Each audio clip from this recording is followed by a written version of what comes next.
माझ्या अहिल्यानगर जिल्ह्यातील कोपरगाव तालुक्यातील कोळपेवाडी, कुंभारी, मायगाव देवी, मळेगाव थडी, धारणगाव, सुरेगाव, रवंदे, चासनळी, रांजणगाव, देशमुख, शिंगणापूर, वारी, कानेगाव, रुई, शिंगवे, नपावाडी या सर्व गावातील जलजीवन मिशन अंतर्गत पाणी पुरवठा योजनांचं काम 2022-23 मध्ये मंजूर झालेलं आहे। त्या योजनेमध्ये काही बाबी त्यावेळेस गृहीत धरण्यात आलेल्या नव्हत्या आणि म्हणून तो सुधारित प्रस्ताव शासनाकडे सादर करण्यात आलेला आहे। गेले दीड वर्ष झालेलं आहे का तो प्रस्ताव प्रलंबित आहे। मी आपल्या माध्यमातून शासनाला विनंती करतो का ते सुधारित प्रशासकीय मान्यता त्या प्रस्तावांना लवकरात लवकर द्यावी। तसेच माझ्या मतदारसंघातील भागवतवाडी ते झगडे फाटा, साईबाबा तपोभूमी ते शिंगणापूर रेल्वे बोगदा, देरडे फाटा ते कोळगाव पाटी रेल्वे स्टेशन ते संवत्सर चौफुली हे सर्व रस्ते जे आहेत ते राज्य मार्ग आहेत, MDR आहेत आणि राष्ट्रीय मार्गाला जोडणारे रस्ते आहेत।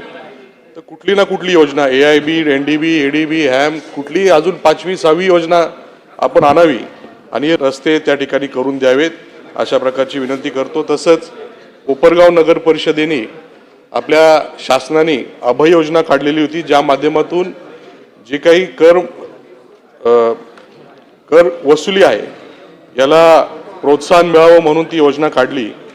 तर त्यावेळेचे जे काही प्रशासक होते सप्टेंबर 2025 मध्ये 100% शास्ती माफीचा प्रस्ताव राज्य शासनाकडे पाठवलेला होता आणि तो प्रस्ताव प्रलंबित असताना नगरपालिकेने घाईघाईने जिल्हाधिकारीकडे जाऊन 50% शास्ती माफीचा प्रस्ताव मंजूर करून घेतला। त्याच्यामुळे नागरिकांना मोठा तोटा झाला।